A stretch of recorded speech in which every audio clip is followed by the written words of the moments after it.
Hello friends, नमस्कार दोस्तों। आज मैं आप लोगों के सामने एक बहुत ही बढ़िया बात बताने वाला हूं आप लोगों को। और वो बात ये है कि बच्चे जो एसएससी फेज़ 11 की जो वैकेंसी निकली हुई है उसके फॉर्म्स की लगभग लास्ट डेट बिल्कुल क्लोज एट हैंड है, मतलब बिल्कुल नज़दीक है।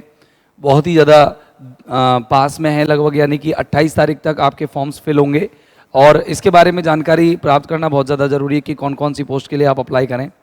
तो देखिए, पहले मैं आप लोगों को पूरा ऑफिशियल नोटिफिकेशन बता देता हूँ कि किस तरीके का नोटिफिकेशन है। यानी कि ये फॉर्म जो है, फिलिंग का जो टाइम है वो आपका जो चालू हुआ था, फॉर्म का जो भरना चालू हुआ था, वो आपका फॉर्म भरना चालू हुआ था कब से? आपका फॉर्म भरना चालू हुआ है ये मान लीजिए आप, एक मिनट रुक जाइए, इसको हटा देता हूँ। हाँ, आपका जो फॉर्म भरना है ना वो चालू हुआ है,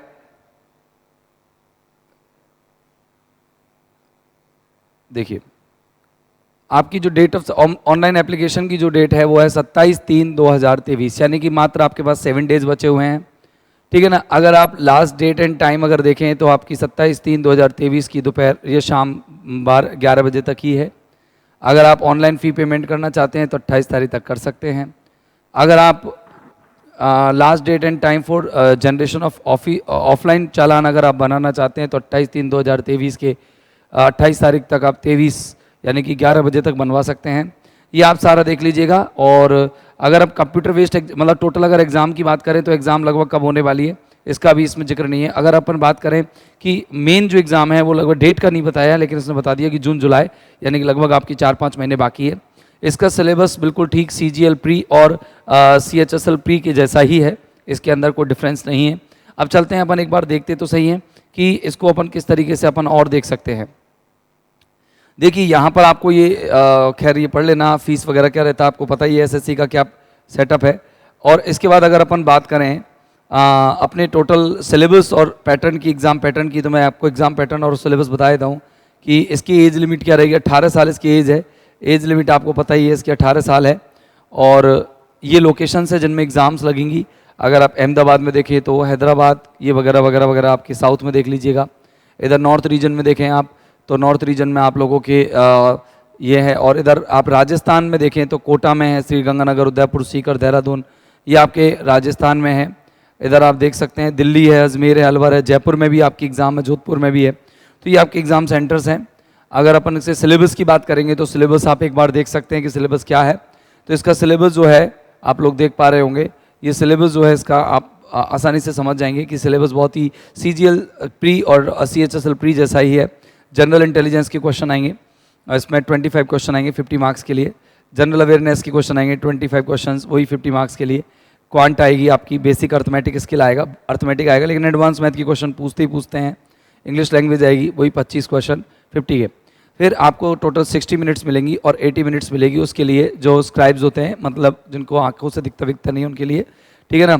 और 9.1 और 9.2 पैरा दे रखे हैं उनके लिए। तो मैं आपको एक बिल्कुल इन ए नटशल में आपको ये सारी चीज़ें बता रहा हूँ, ठीक है ना। अगर अपन देखें तो इसके अंदर 3 लेवल हैं एग्ज़ाम्स के। एक तो मैट्रिकुलेशन लेवल है, यानी कि 10th लेवल, ठीक है ना। इसके बाद अगर आप देखें तो एक 10+2 लेवल है, और एक अपन देखें तो एक आपका इसका ग्रेजुएशन लेवल है। मतलब इसके अंदर 3 तरह के लेवल वाले बच्चे एग्जाम्स भर सकते हैं, मतलब फॉर्म डाल सकते हैं। अगर किसी ने 10th पास की है, यानी MTS वाला 18 साल का बच्चा भी इसके अंदर फॉर्म डाल सकता है। मैं बता देता हूँ आपको, यानी कि इसके अंदर MTS वाली भर्तियाँ भी है, इसके अंदर CHSL वाली भर्तियाँ भी है, और इसके अंदर CGL वाली भर्तियाँ भी है। ध्यान रखिएगा कितनी भर्तियाँ हैं इसके अंदर, कितने तरह की भर्तियाँ हैं, जल्दी बताना ज़रा। इसके अंदर यानी 10वीं पास 10th पास वाली भर्तियाँ भी है, 12वीं पास वाली भर्तियाँ भी है, और ग्रेजुएशन वाली भर्तियाँ भी है। तो ये सारी की सारी भर्तियाँ आप लोगों को इसके अंदर देखने को मिल रही है। सिलेबस लगभग सबका सेम है, थोड़ा सा डिफरेंस है। लेवल लगभग सेम आता है। आजकल देखें आप MTS का लेवल भी CGL के लेवल जैसा ही आता है, CGL के प्री का जैसा आता है। चलिए अब सीधी बात करते हैं कि आपको फॉर्म किस में फिलअप करना है। ये देखिए यहाँ पर आप देखिए 94 पेज नंबर 94 से देखेंगे। यहाँ पर अब मैं अभी सारी चीज़ों को बताऊंगा, आप मेरी ध्यान से समझना हर चीज़ को कि ये आपके क्या है, ये आपके सीरियल नंबर है, जितनी आपकी वैकेंसीज़ हैं उनके सबके लगभग टोटल वैकेंसीज़ की संख्या आपने पढ़ी होगी कि टोटल वैकेंसीज़ की जो अपनी यहाँ पर पहले पेज पे दे रखी है कि जो टोटल वैकेंसीज़ हैं, पोस्ट हैं, वो आप लोगों की लगभग 5,500 के लगभग पोस्ट हैं, ठीक है ना। लगभग 5,500 के लगभग पोस्ट हैं। आप इन पोस्ट के लिए एलिजिबल क्या हैं, उनके लिए क्या क्या पोस्ट हैं, यानी किन किन पोस्ट पर हैं ये आप भर सकते हैं कि नहीं भर सकते। तो इसको देख लीजिए आप कि यहाँ पर सबसे पहले देखिए रीजन दे रखा है, क्षेत्र दे रखा है, क्षेत्र में है कि नहीं। तो आप देखिए पोस्ट का नंबर दे रखा है कि ये पोस्ट का नंबर क्या है, फिर पोस्ट का नेम दे रखा है, जैसे सीनियर टेक्निकल असिस्टेंट, ये पोस्ट का नेम है, और ये विभाग है जिस विभाग में ये रखी गई है। 18 से 30 एज, ये एज का क्राइटेरिया भी दे रखा है किस एज का है, और ये पे ग्रेड लेवल भी दे रखा है, और किन किन लोगों के लिए है ये भी दे रखा है। तो यानी कि अगर आप देखें तो इसमें केवल एक ही पोस्ट है जो सीनियर टेक्निकल असिस्टेंट है, उसके अंदर एक ही पोस्ट है, और ये एक पोस्ट जो है वो टोटल आपकी अनरिजर्व्ड कैटेगरी की है, रिजर्व्ड कैटेगरी की इसमें कोई पोस्ट नहीं है। इसके बाद अगर हम बात करें गर्ल कैडेट इंस्ट्रक्टर की बात करें, जीसीआई की बात करें, तो ये मिनिस्ट्री ऑफ डिफेंस में है। इसके अंदर एज चाहिएगी 20 से लेकर के 25 तक लेवल 4 में, और इसके अंदर भी ग्रेजुएशन वाला कैंडिडेट भर सकता है। 15 वैकेंसी जिसमें 7 अनरिजर्व्ड की है, 5 ओबीसी की है, 1 एसटी की और 2 एससी की है। तो इसमें गर्ल्स डाल सकती हैं, ठीक है ना।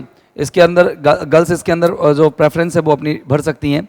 इसके बाद देखिए यहाँ पर चार्जमैन इंफॉर्मेशन टेक्नोलॉजी का है, इसमें भी 18 साल की एज है, ग्रेजुएशन चाहिए, एक पोस्ट है। अगर अपन सबसे ज़्यादा पोस्ट देखें तो यहाँ पर आप लोगों के ये वाली पोस्ट आप लोगों के लिए है, जैसे एक ये वाली है इन्वेस्टिगेटर ग्रेड सेकंड। इन्वेस्टिगेटर जो है ये इसकी ग्रेड सेकंड की जो भर्ती है नॉर्थ रीजन में ही है, ये 18 से 30 साल की इसके अंदर एज चाहिए, ग्रेजुएशन अब। तो आप एक बार ये वाला डाल देना, जिसमें आप लोगों को पता है कि इसमें 30 तो अनरिजर्व्ड कैटेगरी की है, 11 इसमें आपकी ओबीसी की है, 5 इसमें एसटी की है, और 7 इसमें ओबीसी की एससी की है, और बाकी की ये आपकी पोस्ट अलग हैं। ये पोस्ट है अदर है, बीएच है, ईडब्ल्यूएस है। तो ईडब्ल्यूएस की इसमें 5 पोस्ट है, तो ये वाला डाल देना आप। कौन सा? ये वाला 8 नंबर आप लगा लीजिए, 8 नंबर निशान लगा, इन्वेस्टिगेटर ग्रेड सेकंड। इसके बाद अगली में एक एक पोस्ट है, कोई दिक्कत नहीं है इनमें, जिनमें एक एक पोस्ट है वो मत डालना भली। अभी 48 पोस्ट वाला ये देख लीजिए, लेबोरेटरी अटेंडेंट है। इसके अंदर लेबोरेटरी अटेंडेंट के अंदर मैट्रिकुलेशन यानी कि 10th क्लास पास चाहिए, मतलब अगर बच्चा आप 10th क्लास हो तो आप इसको डाल सकते हो, मैट्रिकुलेशन वाले को, ये लेबोरेटरी अटेंडेंट वाले को। ये आप लोगों की करीबन अगर देखा जाए तो 18 से 27 साल की एज में ये एलिजिबल ये है, और अनरिजर्व्ड के लिए 23 है, और यहाँ पर एससी के लिए 10 और एसटी के लिए 2 हैं। 48 पोस्ट हैं टोटल, ओबीसी के लिए 12 हैं। इसके बाद अगर सबसे ज़्यादा पोस्ट अगर आपको देखने को मिलेगी तो 24 इसमें है, कैंटीन अटेंडेंट हैं, वो भी आपके मैट्रिकुलेशन 10th क्लास पास बंदा चाहिए। इसके बाद अगर अपन देखें तो बढ़िया जो पोस्ट और अंदर है ये 89 पोस्ट हैं, ये है आपकी स्टोर कीपर की। तो स्टोर कीपर भी आप देख सकते हैं, ये इंटीग्रेटेड हेडक्वार्टर्स में है, हायर सेकेंडरी, इसमें 10+2 चाहिए, और एज चाहिए 18 से 25। एज सबकी 18 है, मिनिमम 18 होनी चाहिए। इसके बाद अगर आप देखें तो अगली पोस्ट यानी कि ये आप ये ड्रॉट्समैन भी भर सकते हैं, मैकेनिकल में है। इसके लिए आप इसके लिए देखो 10th क्लास है, अब 10th क्लास में कोई मैकेनिकल तो होता नहीं है, मैट्रिकुलेशन है, ठीक है ना, तो आप भर सकते हैं। फिर ड्रॉट्समैन की ये 3 पोस्ट हैं, तो तीनों पोस्ट पे MTS ही है, मतलब आपकी ये 10th क्लास पास होना चाहिए बंदा। इसके बाद में ये आपकी छोटी छोटी पोस्ट हैं, इधर देख लीजिए आप, यहाँ पर आप लोगों को data processing assistant grade A है, ठीक है ना। पे ग्रेड पे लेवल भी इसका 6 है, अच्छा है पे लेवल। 18 से 30 साल तक एज चाहिए इसके अंदर, और अनरिजर्व्ड कैटेगरी की 9 है। बाकी का ये देख लीजिए, ये सारी आपकी पोस्ट है इसके अंदर, ओबीसी की, एसटी की, एससी की। अगर हम और अगली पोस्ट की बात करें तो फिर इसके बाद आप आते हैं 28 पोस्ट पर, जो इसके लिए 10+2 चाहिए, तो ये वाली पोस्ट आप भर सकते हैं। ये इंसेक्ट कलेक्टर है, मतलब कीड़ों का इकट्ठा करने वाला, national centre of vector borne disease जो है उसके लिए यहाँ पर असिस्टेंट चाहिए, उसके लिए 10+2 क्वालिफिकेशन चाहिए, ठीक है ना। सब्जेक्ट कोई सी भी है चलेगी, सब्जेक्ट से नहीं है इसमें कि मैथ हो, साइंस हो, जीके हो, ठीक है ना। 18 पोस्ट इसके अंदर भी है, ये टेक्नीशियन है, ठीक है ना। इसमें ग्रेजुएशन चाहिए, इसके अंदर यहाँ पर ग्रेजुएशन होना चाहिए, लेकिन इसके अंदर ऐसा आपके पास ये डिग्री हो अलग वो डिग्री हो ऐसा कुछ नहीं है, इसमें ट्रेनिंग वाला सेशन रहता है। इसके बाद देखिए यहाँ पर आप लोगों के लिए ये वाली जूनियर इंजीनियरिंग क्वालिटी एश्योरेंस है, ये 10+2 चाहिए, इसमें आप लोगों को साइंस मैथ वाला बंदा होना चाहिए। 19 इसमें वैकेंसीज हैं 18 से 30 की। इस तरह से आगे अगर हम देखते हैं और बड़ी वैकेंसी की बात करते हैं तो सबसे बड़ी जो वैकेंसी है इसके अंदर एक और देखो, तो ये केमिकल असिस्टेंट है, इसके अंदर भी ग्रेजुएशन वाला चाहिए साइंस से,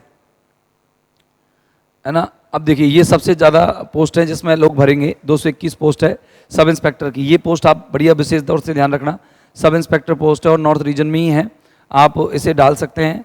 अब देखना यहाँ पर समझना आप अच्छे से कि यहाँ सब इंस्पेक्टर की है फायर में, ये सेंट्रल इंडस्ट्री सिक्योरिटी फोर्स में है, और इसकी जो एलिजिबिलिटी है ये एजुकेशनल एलिजिबिलिटी वो है आपकी 12वीं पास। इसके अंदर सबसे ज़्यादा जो पोस्ट है 77 वो अनरिजर्व्ड की है, 44 यहाँ पर एससी की है, 18 एसटी की और ओबीसी की कितनी है 65 है। बाकी का आगे की जो और भी 17 जो अदर्स पोस्ट है वो अदर्स के लिए है, वो 17 है। तो 221 पोस्ट ये सबसे बड़ी पोस्ट है आप लोगों के लिए जो आप यहाँ तैयार कर सकते हैं। अगला देखेंगे, अगला है यहाँ पर 50 पोस्ट और दे रखी है जिसमें केवल 10th पास बच्चा चाहिए और ड्राफ्ट्समैन ग्रेड 2 की वैकेंसी है ये। इसके बाद आप देखिए यहाँ पर आप लोग इसको भी ट्राई कर सकते हैं, 35 पोस्ट है मल्टीटास्किंग स्टाफ वार्ड जो है सहायिका, वार्ड सहायिका होते हैं ना, सहायक उसके लिए ये मल्टीटास्किंग सर्विसेज एनआई में है और ये भी एनआर रीजन में है। इसके लिए 10th पास चाहिए, 18 से 25 एज होनी चाहिए। इसके बाद अगर अपन बात करें तो फिर 83 पोस्ट यहाँ आती है और ये 83 पोस्ट में भी 10th पास मल्टीटास्किंग स्टाफ मिनिस्ट्रियल में चाहिए। ये आप MTS की भी भर्ती है इसके अंदर है और आप आराम से इसकी तैयारी कर सकते हैं। अगला जो है ये भी 31 पोस्ट है इसके अंदर, आप यहाँ देख सकते हैं मैट्रिकुलेशन, मतलब आप एक से ज़्यादा चॉइस भर ही सकते हैं। तो कौन कौन सी पोस्ट के लिए आप डाल रहे हैं वो आप डाल सकते हैं फॉर्म। एक देखो सबसे ज़्यादा जो यहाँ 391 है, वहाँ 299 के लगभग ही थी, मतलब 300 के लगभग ही थी, या 300 से ऊपर 400 पोस्ट है। ये junior engineer quality serving and contracts की है। इसके अंदर हायर सेकेंडरी 10+2 लेवल का चाहिएगा बंदा। इसका मतलब इसके अंदर साइंस वाला ही सब्जेक्ट वाला बंदा जाएगा, आर्ट्स वाला नहीं जाएगा इसके अंदर, ठीक है ना। इसका आप देखिए यहाँ पर एक और सबसे बड़ी पोस्ट है 1070 यहाँ पर है, और 1070 जो पोस्ट है आप लोगों के लिए ये 10th क्लास पास है और ये भी सिविल मोटर ड्राइवर की है। तो यहाँ पर आपको ड्राइविंग लाइसेंस ज़रूरी होगा, यहाँ पर ड्राइविंग लाइसेंस आपके पास होना चाहिए। इसमें अनरिजर्व्ड की 433 है, इसमें एसटी कैंडिडेट के लिए यहाँ पर 80 पोस्ट हैं और एससी के लिए 161 है। आप देख पा रहे होंगे वो तो सारी चीज़ें मैं जो बताता जा रहा हूँ आप लोगों को। फिर 56 पोस्ट है यहाँ पर, वो ग्रेजुएशन वालों के लिए गर्ल कैडेट इंस्ट्रक्टर है। यहाँ पर उनके लिए 20 साल मिनिमम एज चाहिए, ठीक है ना। ये देख लेना लेवल 4 इसमें पे ग्रेड रहेगा, पे स्केल रहेगा। इसके बाद बस अभी एक दो पोस्ट हैं। आगे देखिए और कोई बड़ी पोस्ट आती है तो मैं बताता हूँ आप लोगों को। ये देखिए 26 पोस्ट है यहाँ पर, वही गर्ल कैडेट इंस्ट्रक्टर की है। ये इसमें भी ग्रेजुएशन चाहिए, लेकिन डिपार्टमेंट्स अलग अलग है। ये 2-3 बार दे रखी है ना, इसका मतलब डिपार्टमेंट्स अलग अलग है। यहाँ पर देखिए फिर से ये पोस्ट आती है 41, ये मैट्रिकुलेशन है और ये मल्टीटास्किंग स्टाफ के लिए। ये जियोलॉजिकल सर्वे ऑफ इंडिया में है, मतलब माइंस वाले पार्ट में, ठीक है ना। इसके बाद आप यहाँ देखेंगे अगली जो पोस्ट है बड़ी वाली, वो यहाँ आप लोगों को 10-10, 11-11 पोस्ट मिल रही हैं। यहाँ देखिए एक ये 34 पोस्ट इसके है ग्रेजुएशन की। यहाँ पर चार्ज मैन है AWS में। ये जो Naval armament depot Naval dockyard ministry of defence में है, नेवी में, मुंबई में। 18 से 25 इसमें एज चाहिए होती है, ग्रेजुएशन चाहिए होती है, ठीक है ना। इसके लिए आप लोगों को कोई भी जो आपने ग्रेजुएशन जिस भी स्ट्रीम से किया है चलेगा। इसके बाद ये 25 पोस्ट इसकी भी है, हायर सेकेंडरी लेवल है 10+2 और ये है असिस्टेंट आर्किटेक्चर डिपार्टमेंट में है, ठीक है ना। यहाँ पर ये आप अप्लाई कर सकते हैं। ज़्यादातर तो इसमें MTS वाली जो भर्तियाँ हैं ना, तीन तरह की भर्तियाँ बड़ी बड़ी निकली हैं, उनमें आप सबसे ज़्यादा अप्लाई करने की कोशिश करें। बाकी की ये तो सब एक 2 भरने में आ जाएंगी। सबसे प्रेफरेंस में आप जो ले सकते हैं, देखिए ये भी 10th पास ही है, मतलब 29 वैकेंसीज हैं। ये लश्कर में है, लश्कर first headquarters eastern Naval command, ये SR में है, साउथ में।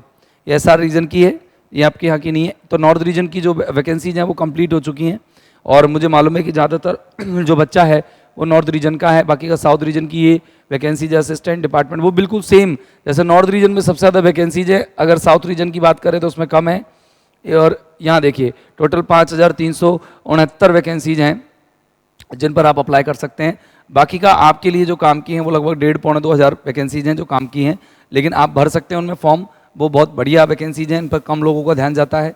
आप अगर थोड़ी सी भी अच्छे से मन से तैयारी करोगे, CGL का बाद कैंडिडेट आराम से निकल जाता है। रेपुटेड पोस्ट हैं, ऐसा कुछ नहीं है। आप लोग तैयारी करें, मन से करें, शिद्दत से करें, सेम वैकेंसी है। Thank you very much.